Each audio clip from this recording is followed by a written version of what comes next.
Auguste, j'ai 12 ans.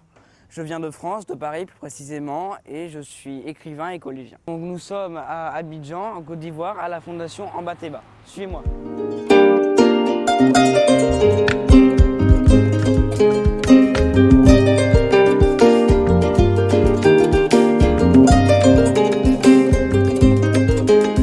J'ai commencé à écrire, j'avais imaginé un monde qui était proche à une série de fantasy, donc c'est Gardien des cités perdues.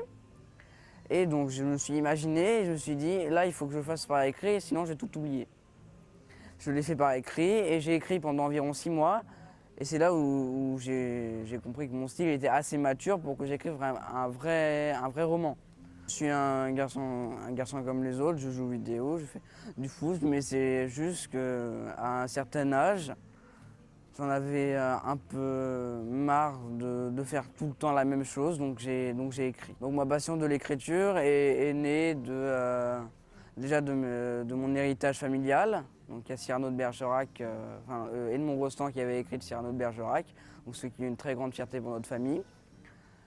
Et surtout, je voulais un peu concurrencer les grands auteurs britanniques. Le roman suit à peu près toute la lutte du NUOS, donc c'est l'organisation du protagoniste, et contre Tianès, donc sont ses ennemis. Mes cibles sont toutes les tranches d'âge, donc les adultes, les adolescents, les enfants, tous ceux qui savent lire. Mon père avait dit, il y a beaucoup de gens qui veulent écrire un livre, il y a un peu moins de gens, mais il y en a quand même beaucoup, qui commencent à écrire, mais il y en a très peu qui finissent. Donc c'est la première fois que j'arrive en Côte d'Ivoire.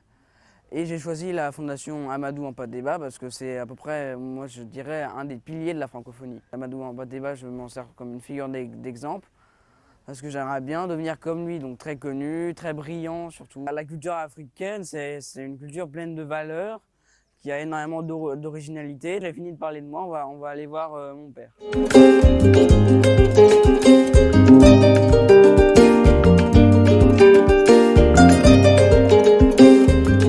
Antoine Rostand, le papa d'Auguste Rostand qui vient de sortir son livre Nios. La genèse de ce livre, c'est le 15 juin. On était dans la voiture et mon fils m'a dit « Papa, le jour de mon anniversaire, j'aurais écrit mon premier livre ». Alors, je n'y croyais pas vraiment, mais je pensais qu'il pouvait le faire et je l'ai encouragé. Et pendant toutes les vacances, au lieu d'aller sur des jeux vidéo ou d'aller passer sa vie dans la piscine, il passait 6 heures par jour à écrire. Quelquefois, ça m'inquiétait, je le demandais de sortir un petit peu, mais il a travaillé pendant 3 mois. Et le 15 septembre, son livre était prêt, le premier manuscrit était sorti. Et il a fallu ensuite le mettre en page, créer la maison d'édition et le publier, de manière à ce que le 23 octobre, il ait son livre entre les mains pour qu'il puisse réaliser son rêve. Et j'ai tout de suite communié avec cette fondation, bien sûr avec Ampateba, qui nous a ouvert énormément de chemin pour nous Européens, de compréhension de la culture africaine. Et je voulais que mon fils connaisse ça. Il a bien sûr lu les livres que je lui ai offerts sur Ampateba, mais je voulais le faire rencontrer, le faire venir ici, qu'il voit, qu'il sorte de Paris, qu'il sorte de la France, qu'il sorte de l'Europe et s'ouvre à d'autres cultures. Il a l'écriture en lui, il a envie de parler, comme Ampateba qui disait je n'avais au départ aucun but quand je publiais mes écrits, c'était comme me gratter. Et je pense qu'Auguste est comme Ampateba, il a l'écriture en lui, il veut la sortir, et c'est ce qu'il a réalisé. Et quoi de mieux que de le mettre ici avec Rookie dans cette fondation pour célébrer finalement le premier ouvrage d'une longue carrière, j'espère.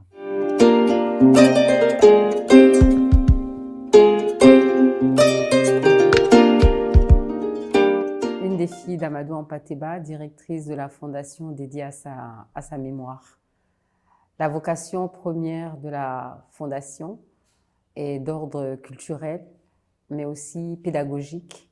Donc on organise des activités dans le cadre non seulement de la pérennisation de la mémoire du patriarche, mais pour célébrer l'œuvre monumentale d'intérêt général, mais inachevée, qu'il lègue à la postérité.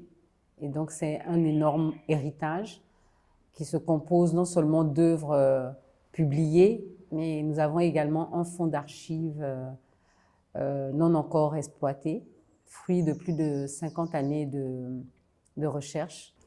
La Fondation est très heureuse d'accueillir Auguste Rostron, et cela d'autant plus qu'il n'a que 11 ans. 11 ans, Auguste Rostron, français de son état, choisit la Côte d'Ivoire. Amadou Hampâté-Bâ, qui a marqué le passage de l'oralité à l'écrit, qui a été le premier à produire de l'histoire de l'Afrique par un Africain. Le privilège de l'âge le lui a conféré. C'est aussi, à l'instar du jeune Auguste, a voulu servir les futures générations. Il l'a fait de son vivant. Aujourd'hui, il n'est pas de ce monde, mais il n'a jamais été aussi vivant parce qu'il nous laisse un héritage. Un héritage, et la fondation dédiée à sa mémoire entend poursuivre les sillons qu'il a tracés, notamment à travers une meilleure connaissance des Africains par eux-mêmes et de s'ouvrir aussi aux autres horizons. Donc la fondation reste ouverte aux écrivains de tous horizons et sera toujours prête pour accompagner ceux qui le désirent à mettre à la disposition leur patrimoine, qui est notre patrimoine commun, notre patrimoine universel.